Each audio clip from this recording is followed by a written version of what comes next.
OpenAI number 12, Battle of the Board Redux by Zivi Maushowitz, March 31st, 2025. Back when the OpenAI board attempted and failed to fire Sam Altman, we faced a highly hostile information environment. The battle was fought largely through control of the public narrative, and the above was my attempt to put together what happened. My conclusion, which I still believe, was that Sam Altman had engaged in a variety of unacceptable conduct that merited his firing. In particular, he very much not been consistently candid with the board on several important occasions. In particular, he lied to board members about what was said by other board members, with the goal of forcing out a board member he disliked. There were also other instances in which he misled and was otherwise toxic to employees, and he played fast and loose with the investment fund and other outside opportunities. I concluded that the story that this was about AI safety, or EA, effective altruism, or existential risk concerns, other than as Altman's motivation to attempt to remove board members, was a false narrative largely spread by Altman's allies and those who are determined to hate on anyone who is concerned future AI might get out of control or kill everyone, often using EA's bad press or vibes as a point of leverage to do that. A few weeks later, I felt that leaks confirmed the story I told at that first link, and since then I've had anonymous sources confirm my account was centrally true. The big picture going forward. Thanks to Keech Hagee at the Wall Street Journal, we now have by far the most well-researched and complete piece on what happened, the secrets and misdirection behind Sam Altman's firing from OpenAI. Most, although not all, of the important remaining questions are now definitively answered, and the story I put together has been confirmed. The key now is to focus only on what matters. What matters going forward are 1. Claims of Altman's toxic and dishonest behaviors that, if true, merited his firing. 2. That the motivations behind the firing were these ordinary CEO misbehaviors. 3. Altman's allies successfully spread a highly false narrative about events. 4. That OpenAI could easily have moved forward with a different CEO if things had played out differently and Altman had not threatened to blow up OpenAI. 5. OpenAI is now effectively controlled by Sam Altman going forward. His claims that the board can fire me in practice mean very little. Also important is what happened afterwards, which was likely caused in large part by both the events and also way they were framed, and also Altman's consolidated power. In particular, Sam Altman and OpenAI, whose explicit mission is building AGI and who plan to do so within Trump's second term, started increasingly talking and acting like AGI was no big deal, except for the amazing particular benefits. Their statements don't feel the AGI. They no longer tell us our lives will change that much. It is not important. They do not even bother to tell us to protect against key downside risks of building machines smarter and more capable than humans, such as the risk that those machines effectively take over, or perhaps end up killing everyone. And if you disagreed with that, or opposed Sam Altman, you were shown the door. 1. OpenAI was then effectively purged. Most of its strongest alignment researchers left, as did most of those who most prominently wanted to take care to ensure OpenAI's quest for AGI did not kill everyone or cause humanity to lose control over the future. 2. Altman's public statements about AGI and OpenAI's policy positions stopped even mentioning the most important downside risks of AGI and ASI, artificial superintelligence, and shifted towards attempts at regulatory capture and access to government cooperation and funding. Most prominently, their statement on the U.S. AI Action Plan can only be described as disingenuous vice signaling in pursuit of their own private interests. 3. Those public statements and positions no longer much even feel the AGI. Altman has taken to predicting that AGI will happen and your life won't much change, and treating future AGI as essentially a fungible good. We know from his prior statements that Altman knows better, and we know from their current statements that many of the engineers at OpenAI know better. Indeed, in context, they shout it from the rooftops. 4. We discovered that self-hiding NDAs were aggressively used by OpenAI under threat of equity confiscation to control people in the narrative. 5. With control over the board, Altman is attempting to convert OpenAI into a for-profit company with sufficiently low compensation that this act could plausibly become the greatest theft in human history. Beware being distracted by the shiny. In particular, 1. Don't be distracted by the article's Cold Open, in which Peter Thiel tells a paranoid and false story to Sam Altman, in which Thiel asserts that EAs or safety people will attempt to destroy OpenAI, and that they have half the country convinced, and so on. I don't doubt the interaction happened, but this was unrelated to what happened. To the extent it was related, it was because Altman and his allies' paranoia about such possibilities, inspired by such tall tales, caused Altman to lie to the board in general and attempt to force Helen Toner off the board in particular. 2.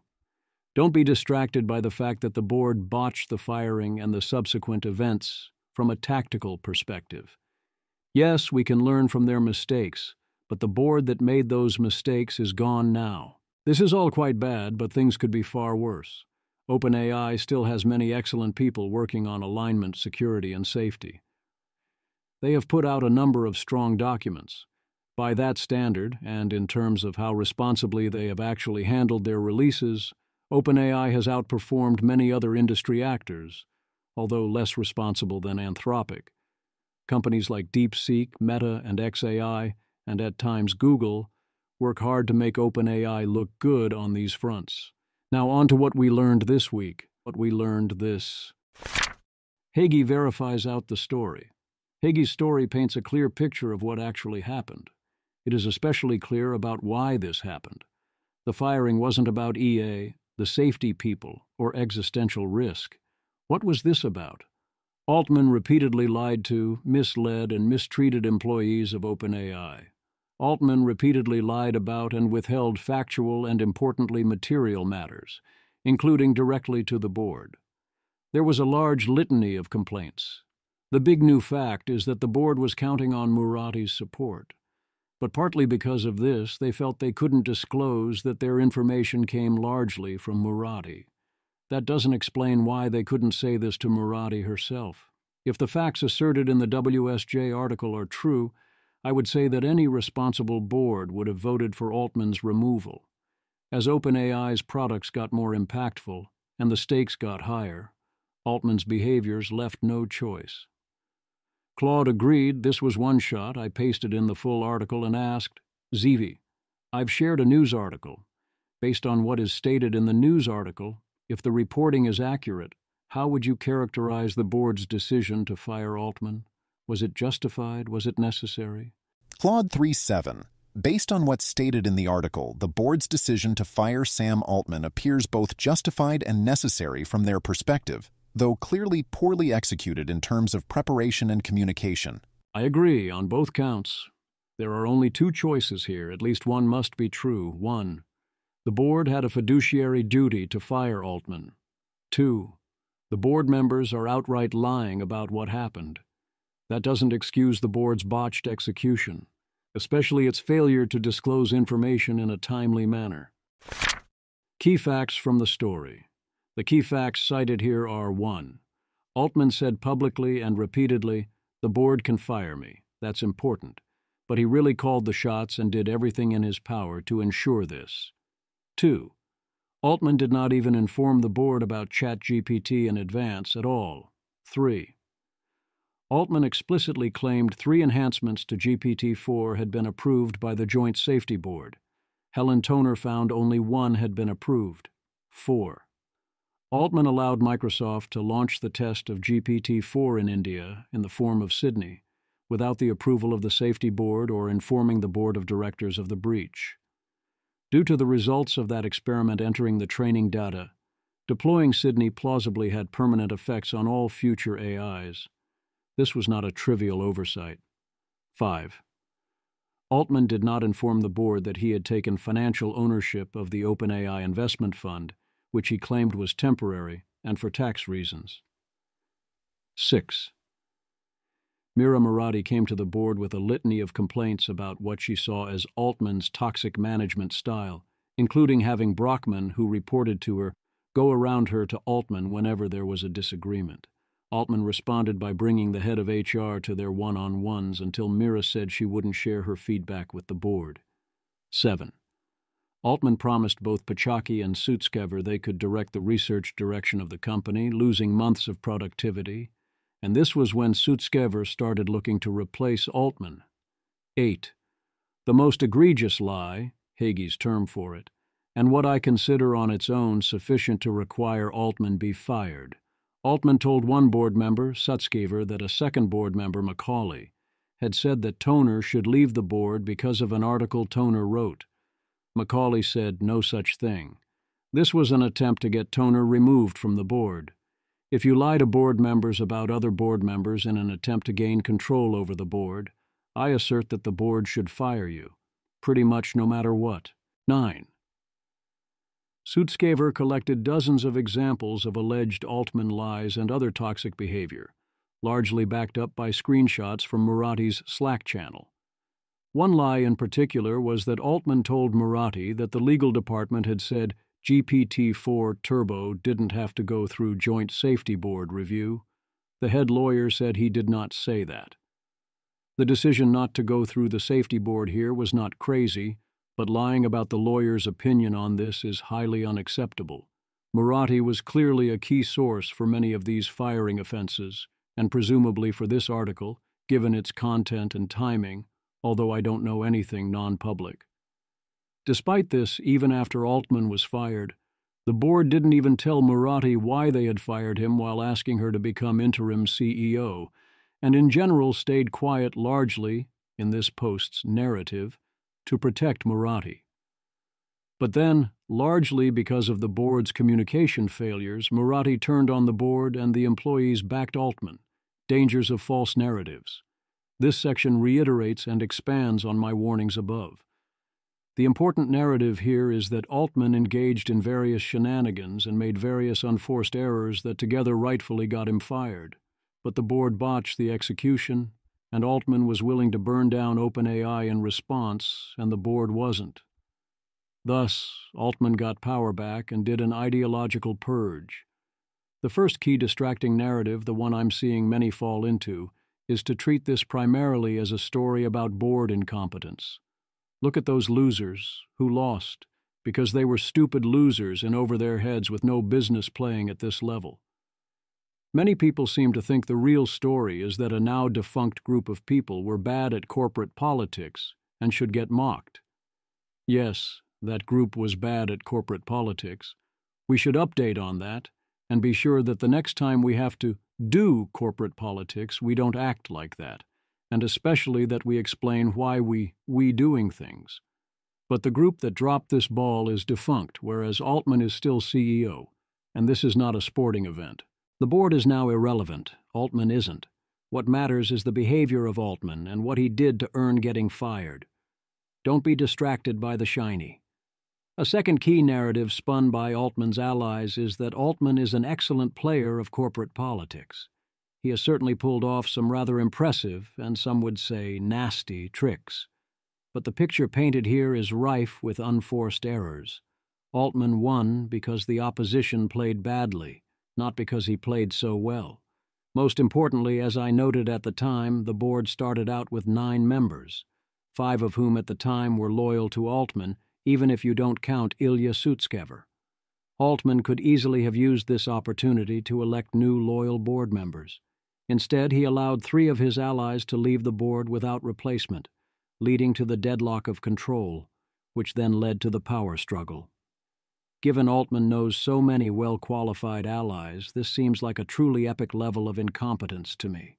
The third other key narrative is the one Altman's allies have centrally told since day one, which is entirely false, is that this firing, which they misleadingly call a coup, was the safety people, or the EAs trying to destroy OpenAI. My worry is that many will see that this false framing is presented early in the post, and not read far enough to realize the post is pointing out that the framing is entirely false. Thus, many or even most readers might get exactly the wrong idea. In particular, this piece opens with an irrelevant story echoing this false narrative. Peter Thiel is at dinner telling his friend Sam Altman a frankly false and paranoid story about effective altruism and Eliezer Yudkowsky. Thiel says that half the country believes this stuff, if only, and that the EAs had taken over OpenAI, if only again, and predicting that the safety people, who on various occasions Thiel has described as literally and at length as the biblical Antichrist, would destroy OpenAI, whereas instead, the board in the end fell on its sword to prevent Altman and his allies from destroying OpenAI. And it gets presented in ways like this. The Wall Street Journal. As Peter Thiel and Sam Altman dined at LA's hottest new restaurant in 2023, 4 members of OpenAI's board were holding secret video meetings. How had it come to this? We are told to focus on the nice people eating dinner while other dastardly people held secret video meetings. How is this what is important here? Then if you keep reading, Hagee makes it clear. The board's firing of Altman had nothing to do with that. And we get on with the actual excellent article. I don't doubt Thiel told that to Altman, and I find it likely Thiel even believed it. The thing is, it isn't true, and it's rather important that people know it isn't true. A full reference and reading list. If you want to read more about what has happened at OpenAI, I have covered this extensively, and my posts contain links to the best primary and other secondary sources I could find. Here are the posts in this sequence. 1. OpenAI. Facts from a weekend. 2. OpenAI. The Battle of the Board. 3. OpenAI. Altman returns. 4. OpenAI. Leaks confirmed a story. 5. OpenAI. The board expands. 6. OpenAI. Exodus. 7. OpenAI. Fallout. 8. OpenAI. Helen Toner speaks. 9. OpenAI number 8. The right to warn. 10. OpenAI number 10. Reflections. 11. On the OpenAI economic blueprint. 12. The mask comes off. At what price? 13. OpenAI number 11. America Action Plan. The write-ups will doubtless continue, as this is one of the most important companies in the world.